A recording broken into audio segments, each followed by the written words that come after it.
Hello again, biologists. Mr. Kinnear here with another video lesson for National 5 Biology. We're in Unit 1, Cell Biology. Today we're looking at diffusion, which is part of Key Area 1.2b and c. So we're continuing on our look at Key Area 1.2, transport across cell membranes. In our last video lesson, we looked at the structure of the cell membrane, the phospholipid bilayer, and today we're going to start looking at how transport might happen across that cell membrane. And as before, here's the information from the SQA documents, so Key Area 1.2b and 2c.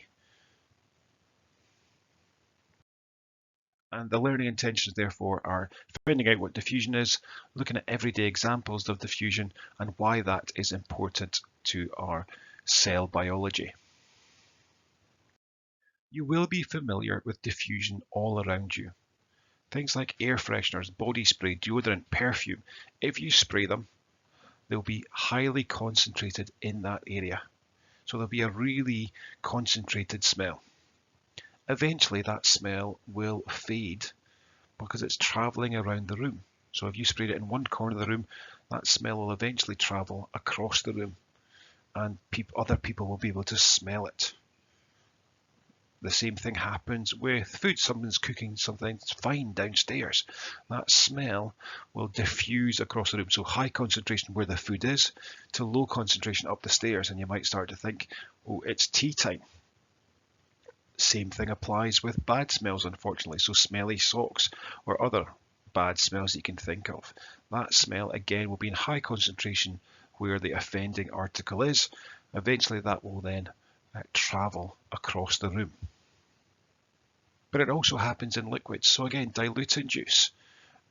If you pour diluting juice into a glass of water, there'll be a really high concentrated area of dark, in this instance orange or lemon, which eventually will travel throughout the glass to a state of equilibrium, so that the entire glass of what was water is now completely filled with the orange.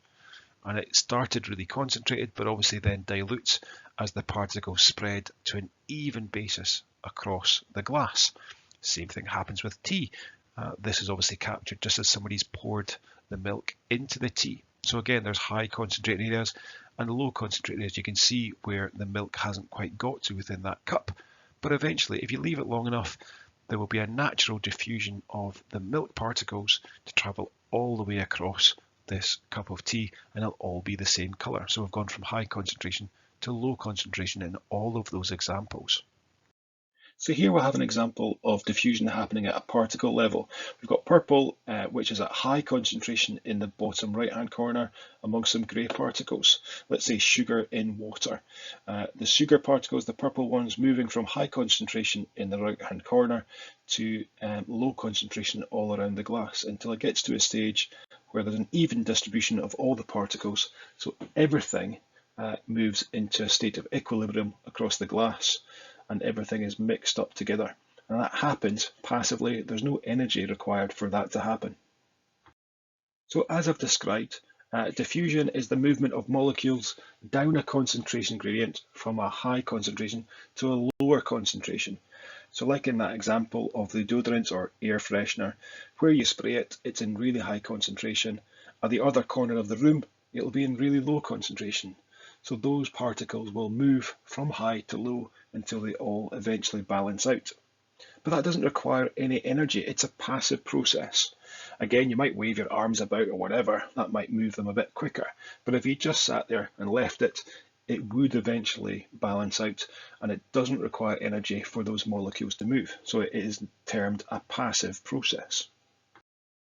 Another way I like to think about this process is, if imagine you had a hill, and if you had a ball on that hill, if you put it at the top of the hill, then what's going to happen?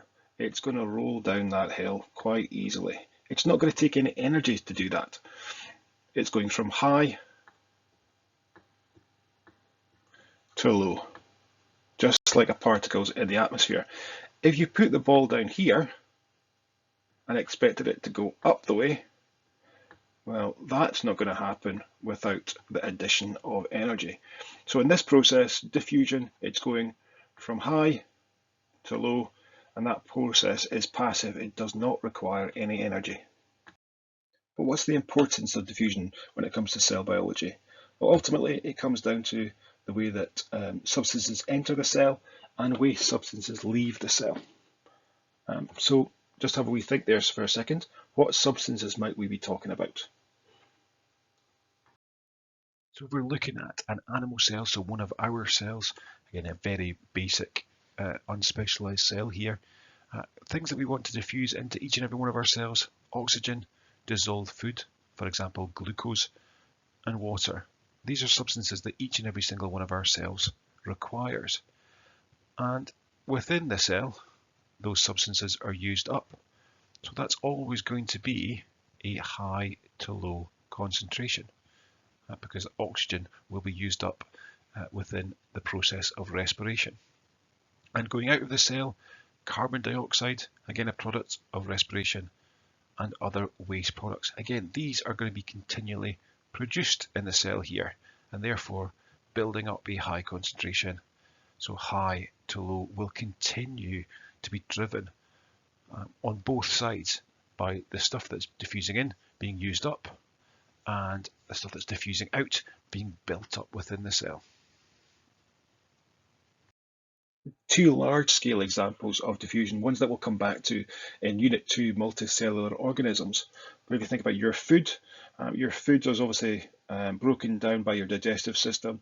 It'll be carried through your small intestine.